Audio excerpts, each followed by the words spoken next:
So this particular topic that we're going to be going through is called the Rush protocol, or rapid ultrasound and shock. And basically, it's there's many different ways to evaluate somebody who's got undifferentiated hypotension using ultrasound.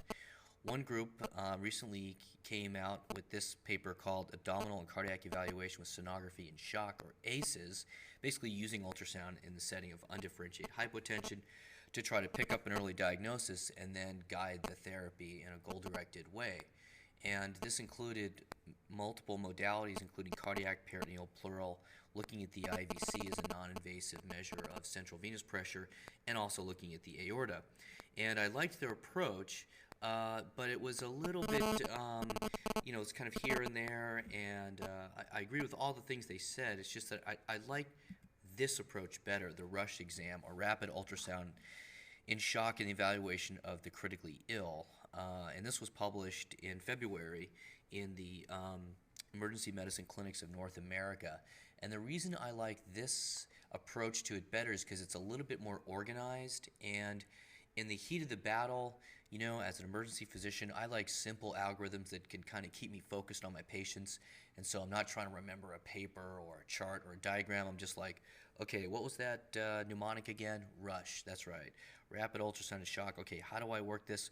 Well, really, it's similar to the ABCs in a way, in the sense that you really got to remember three things: the pump, the tank, and the pipes. So as long as you can remember these three topics, the pump, the tank, and the pipes, then you can do this rapid ultrasound and shock. Okay, so it keeps coming back to that. And we'll start with the pump.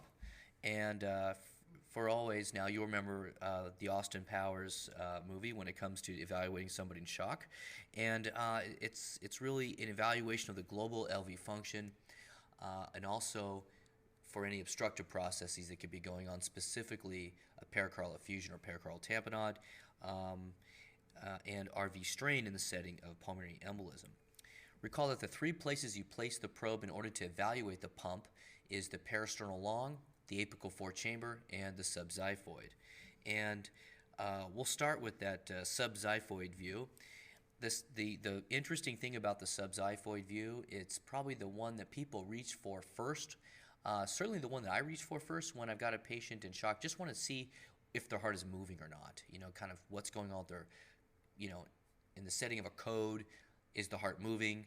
This is the first sort of view I get. And the weird thing about the subxiphoid view as opposed to the other views, from anatomy that the heart is sort of on the left side of the body. We think about patients with left-sided chest pain, the heart being on the left side of the body. Well, with this subxiphoid view, we actually don't aim the probe towards the left side. We use the liver as our window to see the heart. And so that's why we start at that liver edge, eventually moving up into the subxiphoid, aiming the beam of the ultrasound at the patient's chin, once again using the liver as the window. We never aim it towards the left. If we aim to the left, we get the lung, the chest in the way, and the image is gone. So I always know I'm looking at a subxiphoid view because I can see that the liver is at the top of the screen. We can see the liver up here as well. It's a four-chambered view. When I've got the indicator of the patient's right, it's a right ventricle, right atrium, left atrium. We can see that this heart is actually moving over here pretty well. The other thing that I really like about the subxiphoid view is that I tend to find more pericardial effusions in the subxiphoid view than I do in the other views of the heart. It seems to be, at least for whatever reason, the heart is sort of heavy. It hangs out in its posterior pericardium, squishing fluid anteriorly, and that's why I feel like I can see pericardial effusions much better when I'm approaching it in the subxiphoid view than I can in the other views. So in a code situation, this is the view I reach for just to see if there's any contractility. And then also when I'm looking for any pericardial effusions, this is the first view that sort of comes to mind. And so, which is not surprising why in the FAST exam, there's two views of the heart. This view and the peristernal long, we always start with this view in the FAST exam because it is good for the pericardial effusions. Now, speaking of peristernal long, indicators aim to the patient's left hip or left elbow. If their arm is at their side, it's their left elbow. And this is, as its name suggests, a long axis view of the heart. Para means next to, sternum, long. So think about how the heart kind of lines itself up along the long axis of the body, and then you're going to try to get the sound along the longest axis of the heart. And so, you kind of get it along here with the indicator aimed down towards the patient's left hip or left elbow, and that's why when you do this, it puts the apex on the indicator side of the screen. So the indicator is over here, and since we're aiming the indicator towards the apex, that's why we see the apex over here. Now, this is a three-chambered view of the peristernal long. This is the left atrium, here's the left ventricle, and this is the aortic outflow tract up here with the right ventricle sitting up here. And what's happening is this anterior leaflet of the mitral valve comes up and smacks into the septum of the heart, and also the interventricular septum and the posterior wall, they come together towards an imaginary like red blood cell sitting right here in the middle of the left ventricle in normal patients.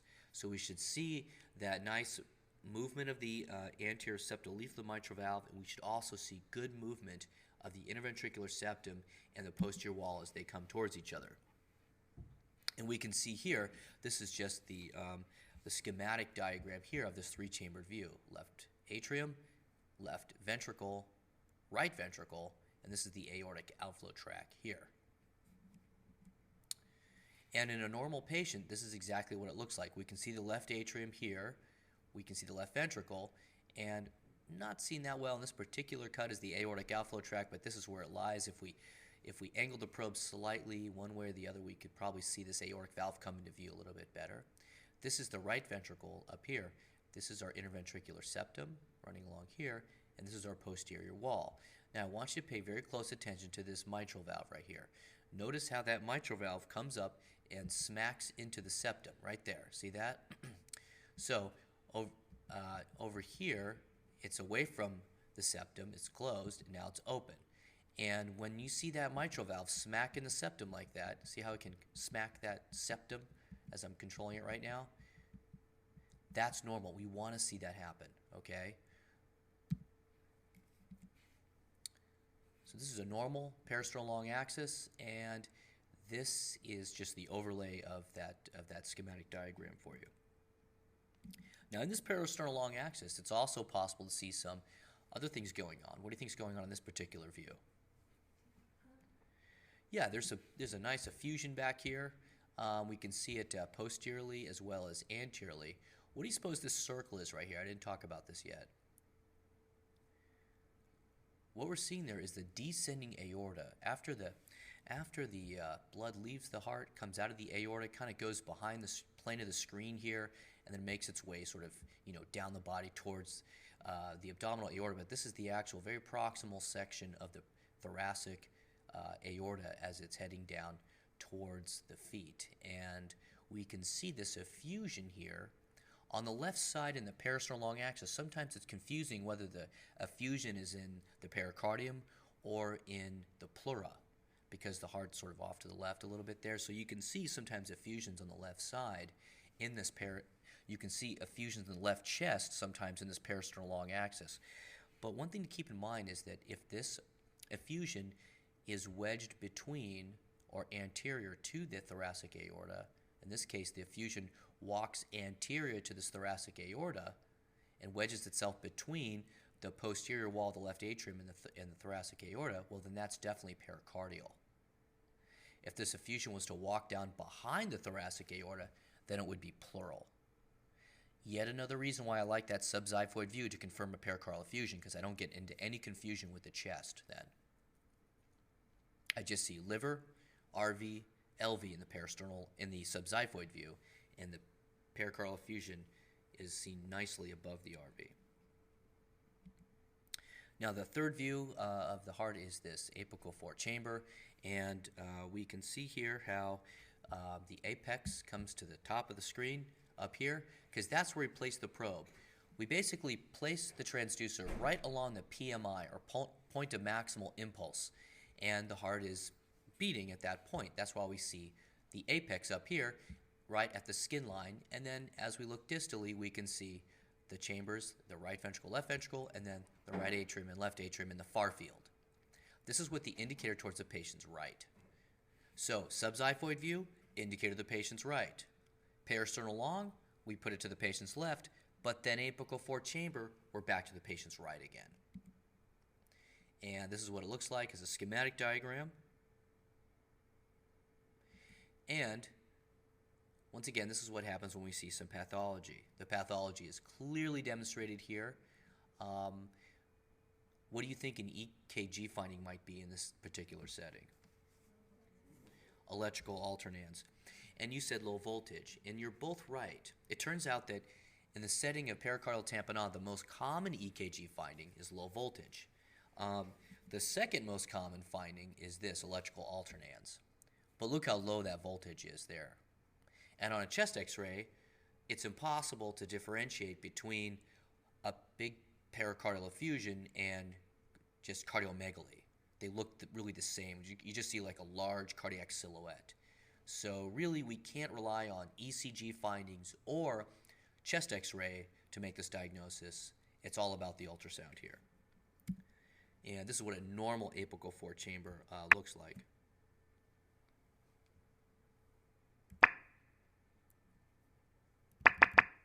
We can see the left ventricle is here, the right ventricle is here, the right atrium is down here, and the left atrium is here. Every once in a while we see the aortic valve come into view right there. I don't know if you saw that.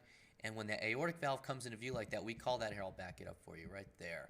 This is called, actually no longer called the apical 4, but the apical 5 chamber. The 5th chamber sort of being this imaginary chamber of the aortic valve here. So we see LV, RV, RA, LA, and this aortic valve. And the first view I usually do is a subcostal view. Now if you look at the screen, what's the problem here? My depth is too low. It's at 7.5 and I'm just seeing barely part of the right ventricle. So I want to go down on the depth. In fact, when you do a subcostal view, you want to go down quite far on the depth. And the screen looks a little dark to me. I'm going to turn up the gain a little bit here now. And what we're looking at here, this is the right ventricle, right atrium, left atrium, and there's the septum. This is just a very quick overview to kind of get your feet wet. So that's the subcostal view. Again, if you look at the probe here, the indicator is towards his right. I just looked at the liver, and I saw the liver, and then I saw the heart. That's the way you do it. You start at the liver, you slide up into that fossa till you see the heart.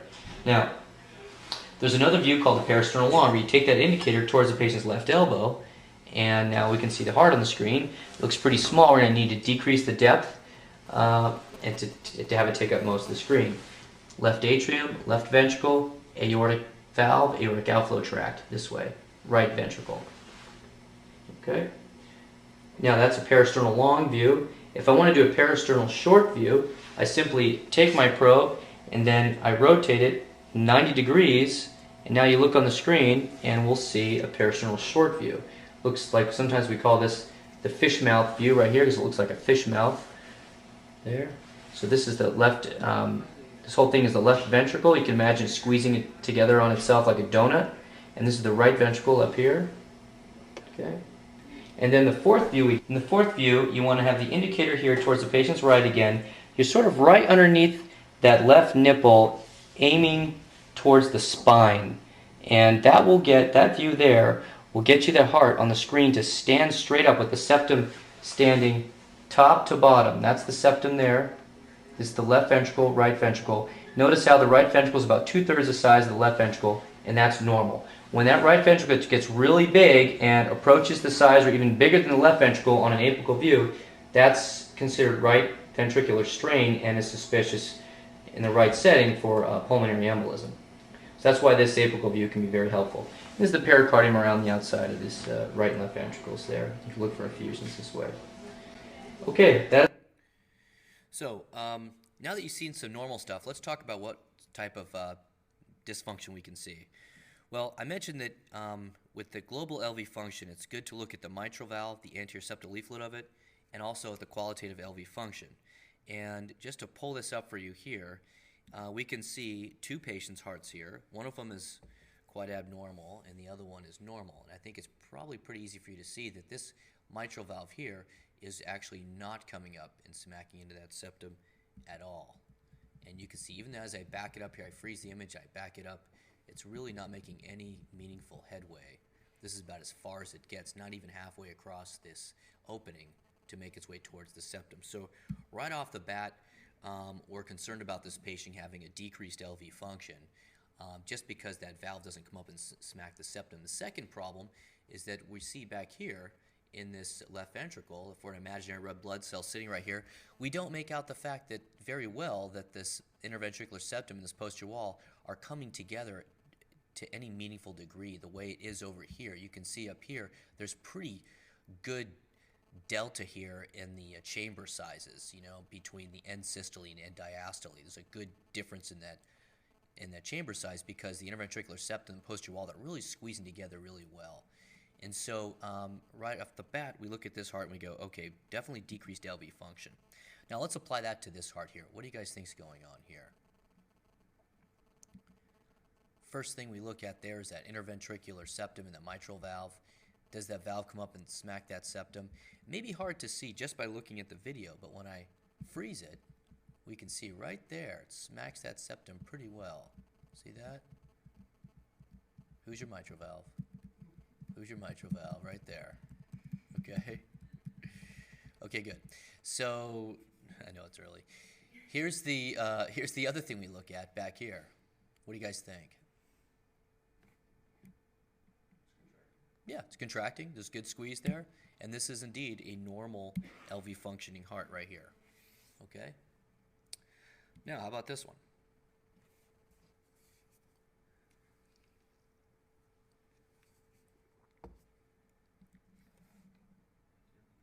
Definitely not. That one's not moving towards the septum at all, no matter how much I want to hope that it does. And then over here, that septum, that posterior wall, really not making any meaningful motion towards each other. So this patient's got poor LV function. And then how about this one here?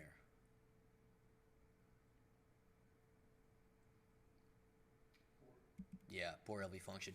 And so that's the idea. When you're looking at these hearts up in the ICU, I want you to differentiate them into a normal functioning LV and a poor LV functioning LV, because really this can help guide the fluid resuscitation, right? So if you've got somebody who's hypotensive and the nurse is immediately reaching for the fluids to, resuscitate the patient, I would be very careful about giving this heart a lot of fluids here, because this heart won't be able to handle it and the patient could eventually end up in with pulmonary edema, with congestive heart failure. So that's kind of how I like to gauge my resuscitation. A heart like this is a lot more likely to need some inotropic help to make it squeeze more versus fluids in order to correct the blood pressure. So that's one thing to look at. The other thing to look at in terms of the pump is if there's a pericardial effusion causing the problem.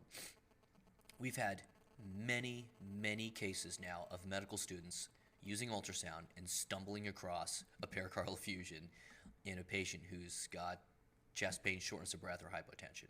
Over and over again I come across these. I don't, the medical students do. Why would you have a pericardial effusion? It could be traumatic. You can have pericarditis result, and all that inflammation can start to develop some fluid collection there.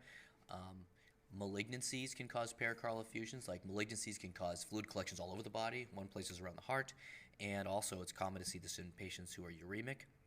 Now, in trauma patients who immediately have a stab wound to the chest, to the heart, acutely, that pericardium can only accumulate anywhere from 80 to 200 cc's before the pressure inside the pericardium exceeds that of the ability of the right ventricle to fill. Okay, so acutely, all of us in this room right now, we don't really tolerate much fluid in our pericardium. But the longer it takes to build up, the more the patient can tolerate. And so it's not uncommon to see patients, for example, have uremic pericarditis who have, pericardial effusions greater than 1 liter. Okay, so that's something to keep in mind. And specifically defined, tamponade is when you have basically diastolic collapse of the right heart.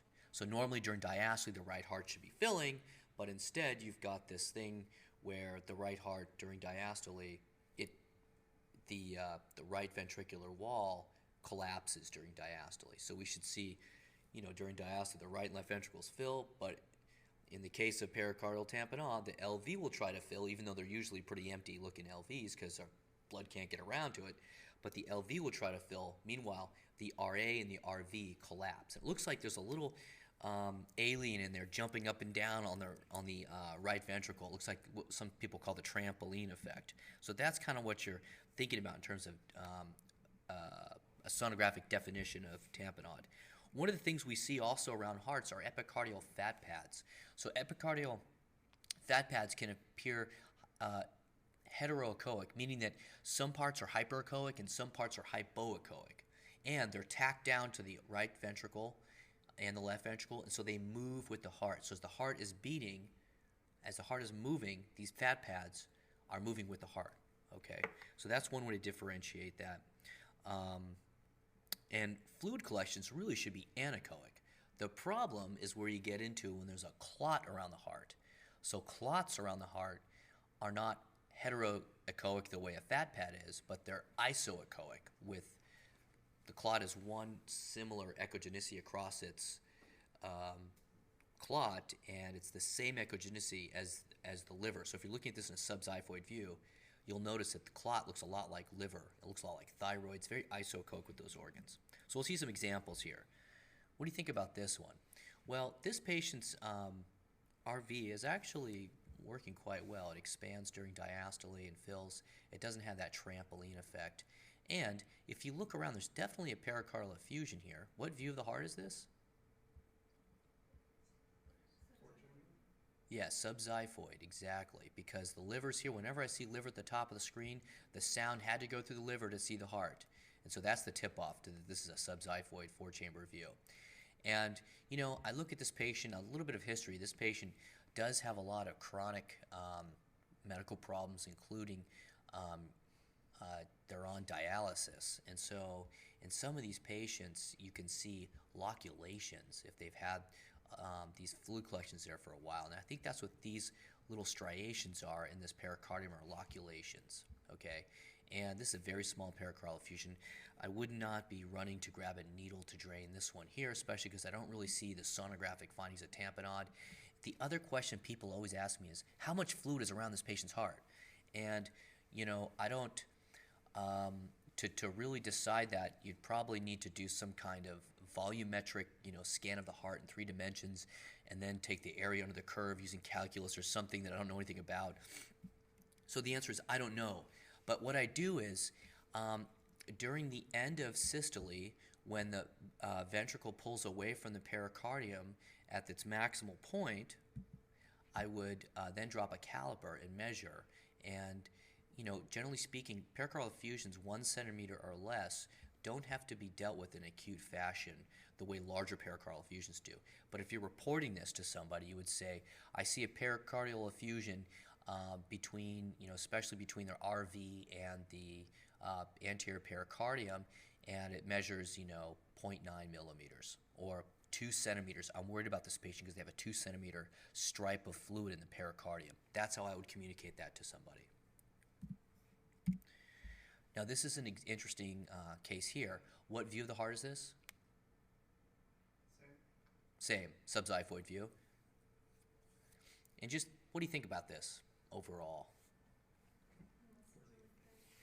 Yeah, so it's pretty thick in interventricular septum. Okay, I see that, definitely.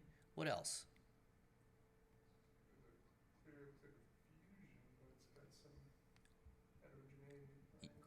Yep, so absolutely, you're all saying the right things.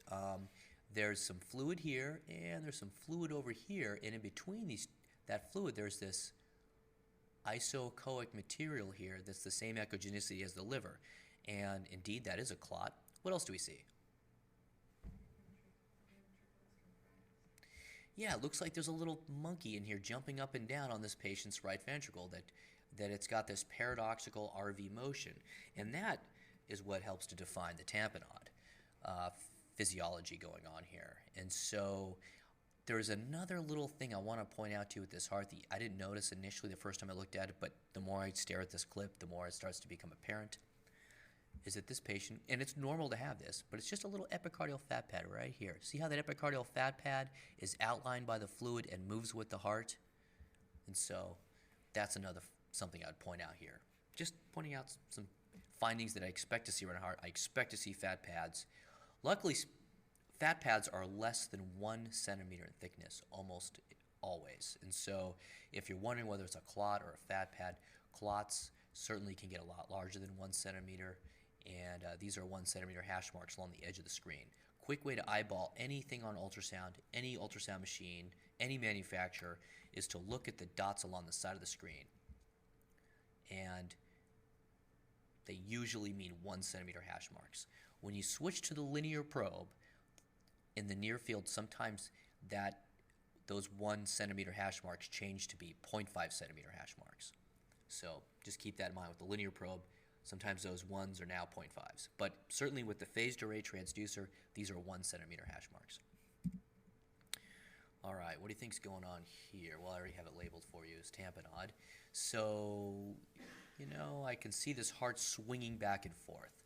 And that's another sign that the patient's in tamponade you would expect to see electrical alternance here, that the heart is actually swinging back and forth, tethered by its great vessels, back and forth that way. And this patient also has a little epicardial fat pad going on there as well. We can see on the outside of that RV there's this, it's kind of subtle, but there's a little fat pad going on there. Okay, now this was a patient who was seen in my emergency department last summer in July by a fourth-year medical student doing my rotation. And the patient, I wasn't working that day. This was one of my colleagues' patients. The patient was in bed 5 and was complaining of severe abdominal pain. They also had hypotension. And in the workup, they were really concerned about ascending cholangitis. Patient had elevated white blood cell count, was complaining of abdominal pain, though there was a huge language barrier. This guy spoke Vietnamese, and he was in a lot of pain, so he was hard, even with the interpreter, it was really hard to get a good history from him. So here's this medical student doing this ultrasound, looking at his gallbladder, and we can see his gallbladder here at the top of the screen.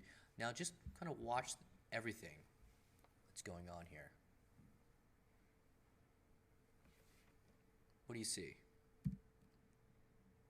Anything concerning yet? No? Yeah, down here in the corner there's this pericardial effusion, and actually this patient's got a pretty significant pericardial effusion, and it's hard to tell from this particular view whether there's really tamponade physiology going on here, but in the setting of a patient with at least a 2 centimeter pericardial stripe here who's hypotensive, and when we got a little bit better history, when we control his symptoms, yeah, maybe he was a little bit more short of breath than he had abdominal pain. What started out as abdominal pain turned out to really be more shortness of breath, and that's just the nature of emergency medicine. We only have so much data, but certainly here's that liver over here. We're trying to do a subxiphoid view. We didn't have much of a liver to see the heart with, but we got enough to see this large effusion here. And the medical student immediately found the attending, notified them. The attending came to the bedside, saw this, and they called cardiology, who did pericardiocentesis in the cath lab. Now, one final thing about the pump is with RV strain. And with pulmonary embolism, we know that in the setting of shock and known pulmonary embolism, that thrombolytics are recommended. And the problem with echo is that you can't rely on a negative study to say the patient does not have a PE. So I can't have a patient who is at risk for a pulmonary embolism do an echo and have there be no evidence of RV strain and say, oh, there's no PE. So the negative predictive value is not good here. So I wouldn't want you to ever be lured into somebody saying, go in there and tell me that patient doesn't have a PE by showing me that their right ventricle is not bigger than the left ventricle, because in smaller early PEs, that physiology hasn't happened yet. It's only with massive PE do we see the right atrium, the right ventricle start to dilate out, okay? And I think the best view to look for this is in the apical four-chambered view. And just keep in mind that if the patient has pulmonary hypertension, COPD, these are also things that can cause a right ventricular strain picture on ultrasound.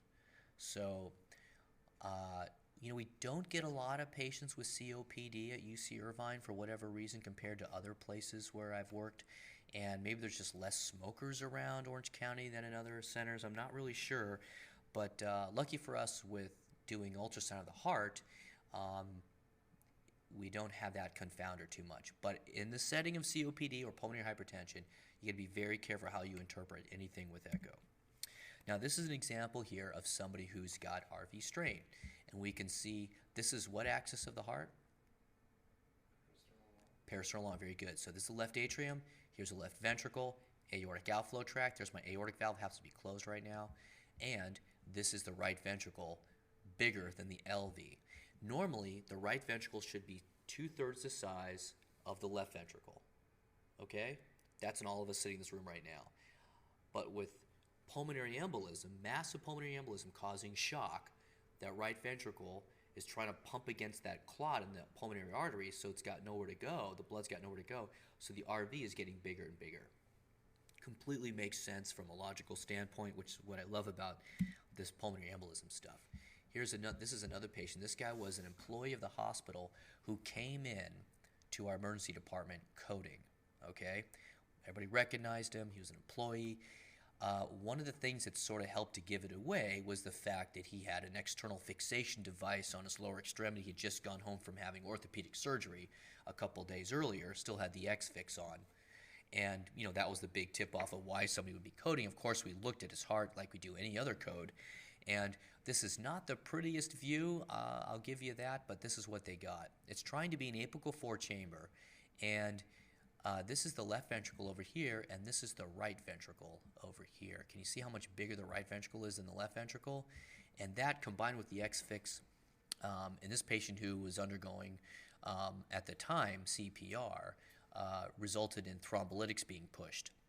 Thrombolytics were pushed, and the guy had, like 10 minutes later, almost complete resolution of his hypotension. So this echo that you're seeing right here was actually taken up in the ICU. We went upstairs and we did another echo later on, 2 hours later in the ICU, where the man was extubated eating dinner. And this was the echo that we saw up there. Still had the RV strain picture going on here, but anyways, this was a big save, and we're having problems getting an ultrasound machine. This is our old ultrasound machine, and a month later we had a brand new ultrasound machine in our emergency department. It's amazing how something like that can really go a long way. This is another patient who we're trying to do, this is not pretty, but it's an apical 4 chambered view. It's an old scan. This is the right ventricle. This is the left ventricle here. I'll let this play itself out for you. LV smaller than the RV. Here's the parasternal long axis, big RV, small LV, in this patient with basically pulmonary embolism. Here's another patient here. What axis of the heart is this? Parasternal long. I know it's a little funky to look at because things are a little squished here, but that's the parasternal long. We see essentially an empty left ventricle and a big right ventricle in the setting of pulmonary embolism. In this patient, I would definitely think about pushing thrombolytics, and obviously they're in shock. They've got a big RV, and in this case, they're coding. Doesn't hurt to push the thrombolytics. This images were sent to me by my friend at OHSU, Dr. Ilgen, and we can see here in the apical 4 chamber in the parasternal long, this patient's got a massive pulmonary embolism. We can see the LV smaller than the right ventricle in that apical 4 chamber, and over here we see the RV larger than the LV in this parasternal long axis.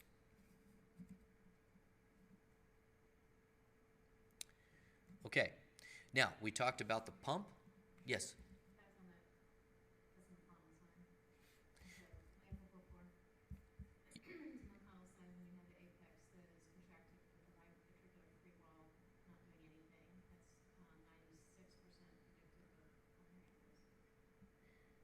Yeah.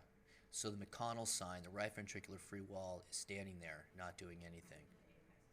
But the apex is still doing its thing up here.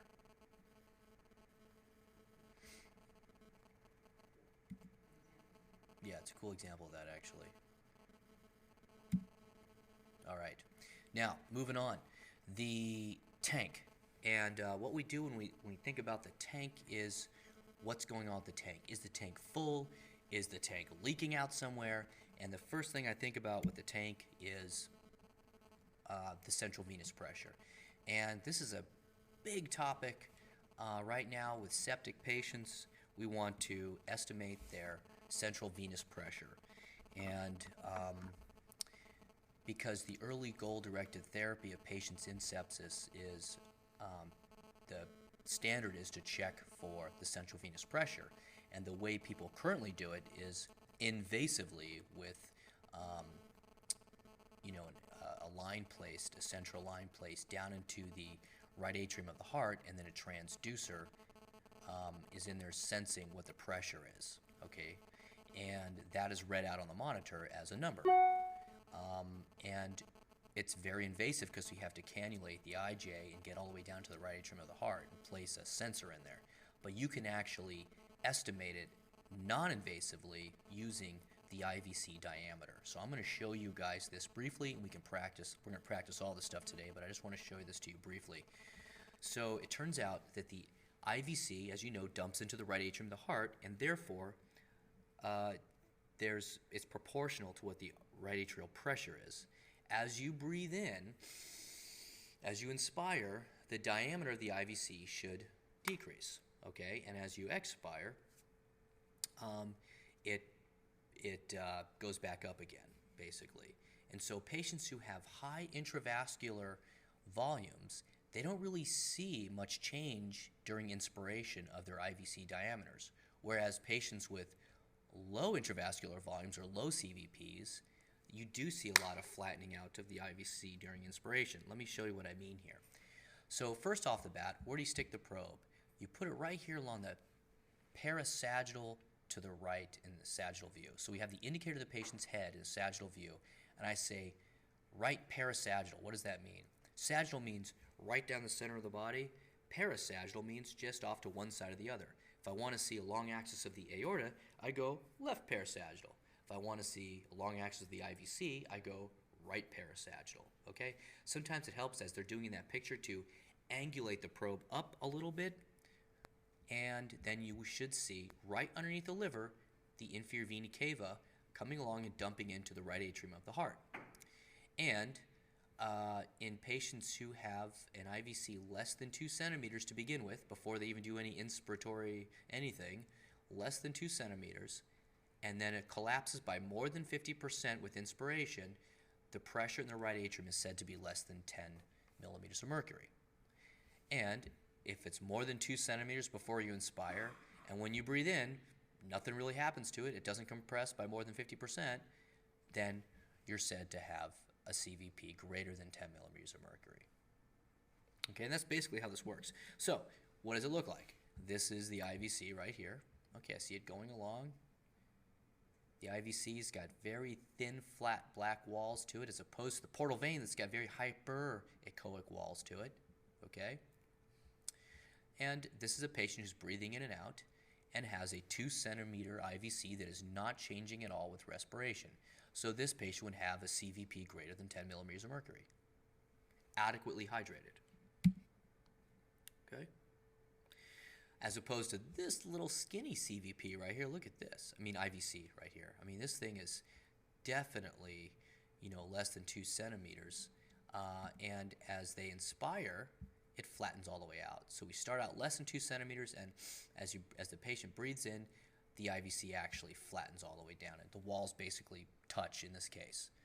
And so that patient's got a central venous pressure less than 10 millimeters of mercury. Does that make sense? Okay, so in terms of the tank, we want to know, is the tank full? The other thing with the tank is there a hole in the tank, or is the tank somehow compromised? So if there's a hole in the tank, we can do the FAST exam, and we can look for fluid in between the spleen and the kidney, or between the liver and the kidney. And as I'm sure you're aware, the spleen and the liver look very similar on ultrasound. It's hard for me to tell which side I'm on just by looking at a video. But this is basically what it looks like. And if you've got fluid there between the spleen or liver and the kidney, then that suggests that the tank has been compromised, and there's blood or fluid leaking out into the peritoneal cavity. And Morrison's pouch, or the hepatorenal area, is the most dependent portion of the peritoneal cavity. Now, if you wanted to increase the sensitivity of Morrison's pouch to pick up any free fluid in the peritoneal cavity, you can put the patient in Trendelenburg, and that will help fluid that's maybe hanging out in the pelvis come up into Morrison's pouch. And you can even roll the patient a little bit of right lateral decubitus. That will also increase the sensitivity of your Morrison's pouch view. Because the liver's bigger than the spleen, I do prefer the Morrison's pouch view when I'm going through my fast scan windows. That's the easiest one to get that view of an organ next to the kidney. Now the other thing is pneumothorax, and I'm not going to cover that in this lecture either, but we will cover it today on hands-on. If you have a pneumothorax, that will actually also compromise the filling of your tank, especially with a tension pneumothorax, because that can push against the return of the blood vessels coming back to the heart, so shifting the mediastinal contents and pinching off the flow of blood going back to the heart. So that can actually compromise your tank as well. Okay, so we got the pump, we got the tank, and then the last thing is the pipes, okay? Now, with the pipes, what are we talking about? Really two main pipes. We can either have a pipe rupture in terms of the abdominal aortic aneurysm rupturing, or we can have a clogged pipe like a deep vein thrombosis, okay? And first we'll talk about AAA. Now, with AAA, you're going to have that indicator aimed to the patient's right, and you could use either the C60 or the P21, either the phased array transducer or the large footprint curved probe. Indicator aimed to the patient's right, and what you're looking for is either a fusiform or a saccular aneurysm. What's the difference? A fusiform aneurysm is one that is concentrically dilated, okay? A saccular aneurysm where you have an aneurysm hanging off to the side of the aorta. And the transverse view picks up both saccular and fusiform aneurysms. And what you're looking for, the aorta, it's just left of the spine shadow. So we can see it right here. This is the spine shadow. Here's the aorta just to the left of the spine shadow. That's our IVC. The other vasculature is interesting to talk about, but really, for this purpose of this talk, we're really just looking for that aorta there, left of the spine shadow. Remember, the indicator is to the patient's right. And what you're going to do is you're going to start up high in the epigastrium, you're going to push down with the indicator of the patient's right, and you're going to examine the entire aorta as it goes down to the bifurcation. Okay, and sometimes you get a little gassed out, and that's okay. So here's the spine shadow right here. This is the aorta. We're going to go all the way up until we see that celiac axis. Not that critical, the names of the vasculature, but you're going to come up to that epigastric area, and then you're going to walk further south. Here's the spine shadow. Here's the aorta here. Now we get a loop of bowel here in the way, and you're going to experience that quite often where there's a loop of bowel in the way and you're wondering what's going on. That's okay. Just walk right past that loop of bowel, and then you got your spine shadow and your aorta back again. Many times I push with both hands in order to get the spine shadow to come in. So you can compress a loop of bowel. It squirts out of the way, or just the walls come together, the air is no longer there, and then you can see your aorta again. And as we move distally, the aorta gets more superficial, so it's important to decrease our depth as we're moving distally so that the aorta takes up the majority of the screen. And eventually we reach another loop of bowel here, but eventually this aorta should bifurcate. I walk right past that loop of bowel, and I should see this become two structures as it did right there. And that's how you do it, all the way down to the bifurcation, where you see snake eyes. Once you see snake eyes above the spine shadow, you're done. Move on to something else.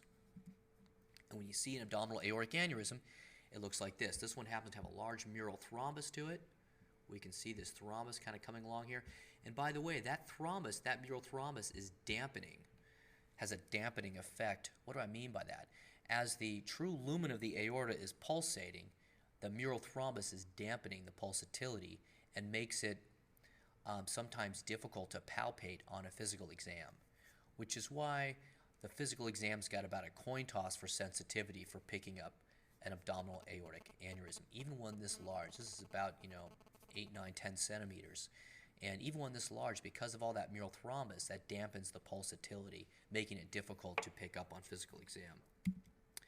And then finally, looking for clogged pipes or a DVT. Now, there's two ways to do a DVT study. You've got the comprehensive method that's been really used in radiology over the years, or there's the two-point method, looking in the FEM and the POP. And there was a good article that looked at this, comparing the two, and even after 2,100 consecutive patients who were randomized in this multi-center prospective study, they found that the two-point compression technique had no difference in the outcome of the patient to the whole leg color ultrasound group. And so how do we do this two-point technique? It's pretty straightforward. We've got the superficial femoral artery here, the deep femoral artery, and the common femoral vein. At this location, we're very proximal, and what we're trying to do is to compress the femoral vein walls to one another. Now, if you look at this leg here, I should say, as you look at this image here, assuming the indicator is the patient's right, which leg is this, the left leg or the right leg? Left leg, very good. The way I remember that is venous is closest to the penis. Venous penis is how I remember the medial lateral configuration of the femoral vasculature. And we know that the femoral vein courses its way down the leg. In this area right here, it goes into the superficial femoral canal or adductor canal where it's very difficult to insinate. But then eventually comes in the popliteal area where it gets easy to see again. And so you're going to be looking really just up here and about the protocol is at the inguinal ligament, and then you march in 1 centimeter increments for 5 centimeters or 5 compressions. But I'll tell you, come down as far as you can until you lose it because it's good practice and it only takes a few extra moments to come down about halfway down the thigh. So I usually come down a third or halfway down the thigh, and then I can no longer see the femoral vein anymore, and then I move over to the popliteal area. In the popliteal area, the skin line is up here, and now the vein is the closest thing to the skin line. The vein is more superficial compared to the artery down here. And what I do is I take my other hand, my left hand in this case, and I put it on the patient's knee, and I take my right hand on the probe, and I just compress these two things together, keeping in mind that in the popliteal fossa, the vein comes to the top in the pop. Now, when it's negative, here we're back in the fem, and so here's the common femoral vein, here's the common femoral artery. This is without compression. This happens to be the saphenous vein. So which leg is this? The right leg. And then with compression, the venous structures all disappear. And so that's the still image protocol. On a video, it looks like this. This is also the right leg. Superficial and deep femoral arteries, common femoral vein, we see good compression there. And they're just walking distally as they go. They had to actually increase their depth. And then the video clip starts again. But we see good wall coaptation, or meaning that the vein walls come together. And this is what it looks like when you've got a clot. Here's the common femoral vein. Femoral arteries are over here. Non-compressible femoral vein. And that means DVT. Now, once you identify clot, then you want to stop compressing because you don't want to dislodge the clot. You want to go tell somebody right away. Hopefully you've captured some video, some images of it, and then you can show those videos to somebody else so that they can do something about it. Now, in the popliteal fossa, here's the artery down here. Here's the vein up here. We see nice compressibility of the vein. The artery is still open. So therefore, this patient definitely does not have a clot. As opposed to right here, here's the artery. It's actually pulsatile. And here's the vein up here. We compress so hard that the artery actually starts to wink back at us. That's pushing a bit hard. Clearly, once we get the diagnosis, we don't want to start moving this around too much. We don't want to dislodge that. But that's the idea. That's a nice positive popliteal vein DVT there. So, in summary, with the pump, it's all about the probe placement. We talked about the 3 views of the heart and what we're looking for. Global LV function, whether there's some type of obstructive process like a pericardial effusion or RV strain. And with the tank, what we're looking for here is the IVC as a non-invasive measure of CVP. We're looking for, in other words, is the tank full? And then finally, we're looking if there's any holes in the tank, like with the FAST exam, and if there's a pneumothorax resulting in a compromise of our tank. And then the pipes, we do an abdominal aortic aneurysm exam from the epigastrium all the way down to the bifurcation. And we're going to be looking also for clogged pipes, like in the FEM and the POP. So just keep in mind, in the heat of the battle, the pump, the tank, and the pipes, and you should be able to complete this study pretty quickly in the setting of unexplained hypotension.